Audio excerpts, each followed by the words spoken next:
Ota-onam to'g'ri qilgan, ota-onam bizga o'shanda ruxsat bermasdan juda to'g'ri ish qilgan ekan. Ota-onamiz yetarlicha ideal ota-ona bo'lmagan. Katta bo'lsam hech qachon bunday ota-ona bo'lmayman. Nega biz ota-onamizni takrorlayapmiz? Bolani 5 yoshidan gimnastikaga olib borish fikri kimniki?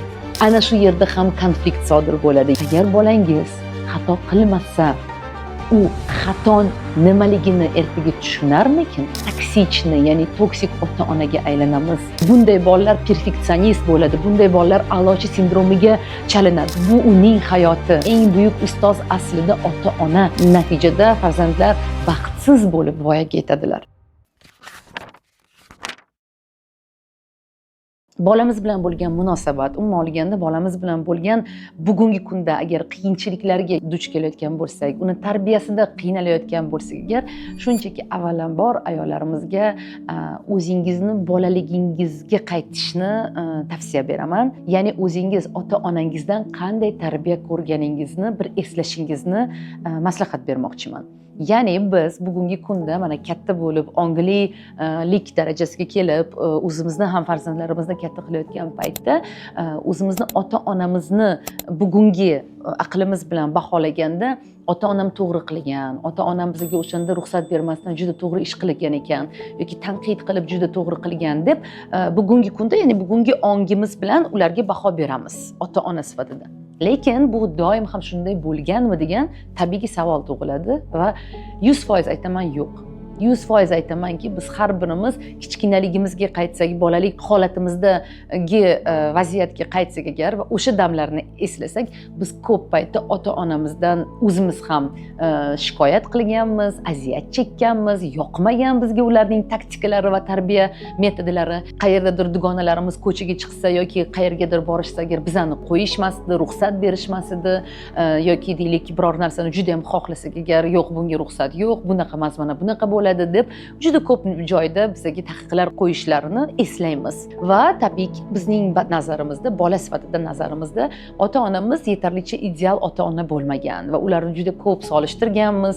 O'zimizni deylik ammalarimiz, xolalarimiz yoki qo'ni-qo'shnilarimiz bilan ularning farzandiga bo'lgan munosabati bilan o'zimizning ota-onamizni solishtirib yashaganmiz. Ana unga ruxsat beradi, menga onam ruxsat bermaydi. Mani o'rtog'imga dadasi mana bunday munosabat qiladi, meni dadam esa men bilan hattoki gaplashgisi kelmaydi deb ko'p joyda mana shunday shikoyatlar bilan katta bo'lganmiz.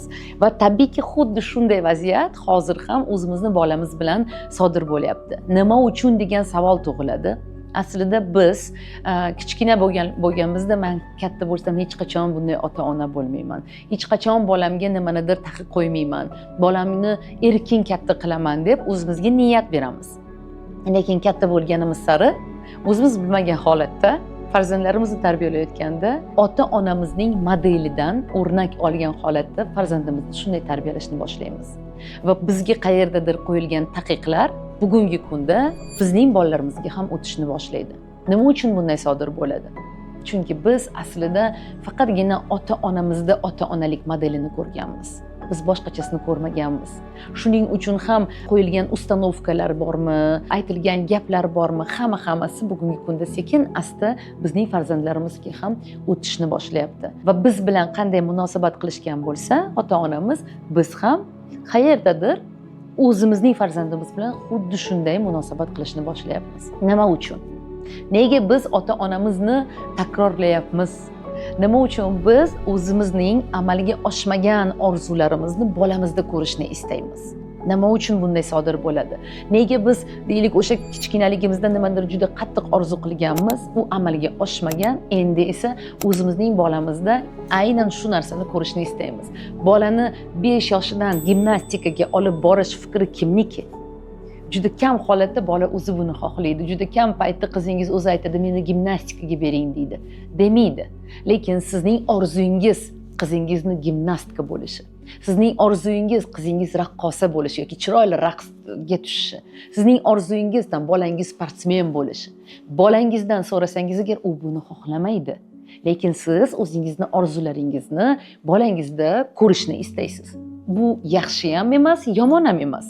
Bu sizning tanlovingiz. Chunki ona sifatida, ota sifatida farzandingizni tarbiya qilayotgan ekansiz, siz bunga 100% haqlisiz.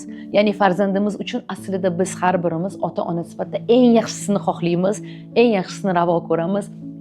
Bolam zo'r bo'lsin, bolam yaxshi bo'lsin deya o'qishiga talab qo'yamiz, sportiga talab qo'yamiz, o'qi, yugur, boshqa qil, hamma narsani talab qo'yishni boshlaymiz.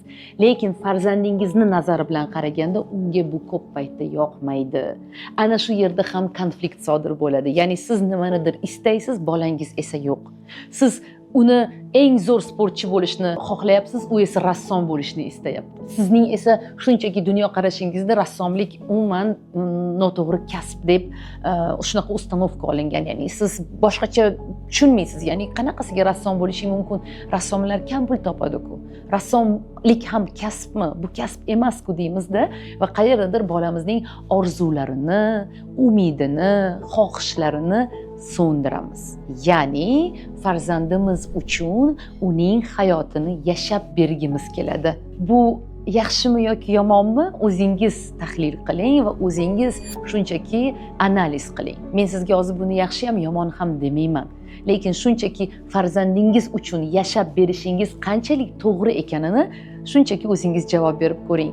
Farzandlarimiz hayoti davomida biz uni oyog'iga tikan kirishini, yiqilishini yoki nimanidir o'xshatmasligini yoki yutqizishini yoki deylik mag'lubiyatga uchrashini, ikkichi bo'lishini, yomon bo'lishini, qayerdadir omadsiz bo'lishini shunchaki istamaymiz. Ana shuning uchun ham biz bolamizga u uchun yashab berishni, unga yordam berishni istaymiz, juda ham xohlaymiz va go'yoki hozir hamma narsani men aytganimdek qilsang, sen xato qilmaysan. Lekin agar bolangiz xato qilmasa, u xato nimaligini ertaga tushunarmikin? Agar u hozir shu xatoni qilib ko'rmasa, yiqilib ko'rmasa, og'riq nimaligini his qilarmikin? Bilarmikin buni nimaligini? Agar u hozir biror narsani eplolmasa, eplolmadi, sababini tushunib analiz qilishni o'rganarmikin?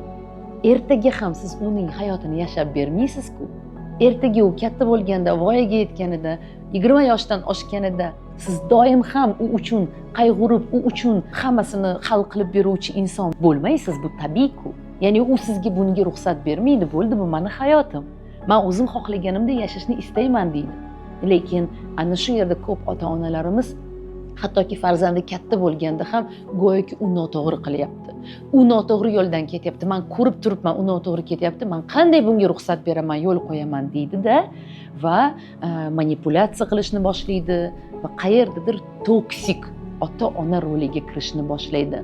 Ya'ni farzandlarimizni ramkaga solib qo'yganimiz sari biz o'zimiz toksichni, ya'ni toksik ota-onaga aylanamiz. Biz manipulyator bo'lamiz. Biz uni ideal bo'lishini xohlaymiz. Aynan mana shu ideallik darajasiga yetish uchun menda yo'qligi, menda bo'lmagan, menda o'xshamagan narsa shu bolamda bo'lsin deya unga aslida qayerdadir zarar qilishni boshlaymiz. Shunchaki bolaga erkinlik berish kerak. Qilib ko'rsin, yiqilib ko'rsin. Shu narsani o'xshatmay ko'rsin. Qachonki unda nimadir o'xshamasa, chizgan suratiga agar siz aralashib, unga yaxshi bo'lsin deb unga yordam berib, o'sha suratini chiroyliroq chizib berishga qarashsangiz agar, siz unga zarar qilasiz. Siz unga yordam emas, zarar qilasiz. U o'rganib qoladi. Demak, xato qilish xato. Xato qilish mumkin emas, xato qilish yomon degan tushunchaga keladi. Va bunday bolalar perfeksionist bo'ladi. Bunday bolalar a'lochi sindromiga chalinadi va bunday bolalar kelajakda ham nimaki qilsam agar xato bo'lmasin, hamma narsaga sizning ko'zingiz bilan qarashni boshlaydi va natijada farzandlar baxtsiz bo'lib voyaga yetadilar. Aynan baxtsiz bo'lishiga bizning siz bilan ota-ona sifatida ko'p bunga afsuski hissamiz bo'ladi. To'g'ri, biz bolamiz uchun eng yaxshisini istaymiz. Unga yaxshi bo'lsin deymiz. U noto'g'ri yo'ldan ketmasin deymiz.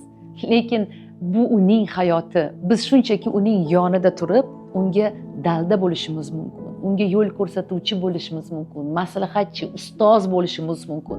Hayoti yo'ldagi eng katta, eng buyuk ustoz aslida ota-ona har bir farzandning hayotida. Lekin agar siz uning hayotini u uchun yashashni boshlasangiz, u uchun hamma narsani hal qilishni boshlasangiz, unga nima yaxshi-yu nima yomonini siz hal qilib beruvchi bo'lsangiz, agar bolangiz ertaga qaror qabul qiluvchi bo'la olmaydi. Minglab o'zbek ayollari hayotini o'zgartirgan flagman loyiha Balans kompleksiga qabul yana boshlandi. Bizni to'sib turadigan narsa faqat o'zimizni ichki to'siqlarimiz. Muammo yo'q. Munosabatlaringiz yanada iliqlashar ekan. O'zini o'ylash, o'ziga vaqt ajratish yomon deb singib qoldi. Zamonaviy ayollar uchun aktual mavzularda maxsus programmalashtirilgan 6 ta katta kurs. Tajribamda qo'llagan va sinovimdan o'tgan balans qonuniyatini siz bilan bugun bo'lishishga tayyorman. Hayotingizning yangi bosqichiga chiqishingizda yordam beradigan 150 dan ortiq eksklyuziv darslar. O'zbekistonning eng mashhur va muvaffaqiyatli ayollaridan 10 dan ortiq video podkastlar. Bu kompleks sizga orzuyingizdagi versiyangizga chiqishda oltin pillapoya bo'ladi. Va bu loyiha har bir ayolga hayotini balansda, chiroyli yashashga o'rgatadi. Men bunga ishonaman. Balans kompleksi haqida batafsil ma'lumot olish uchun maxsus saytimiz va Telegram menejeriga murojaat qilishingiz mumkin.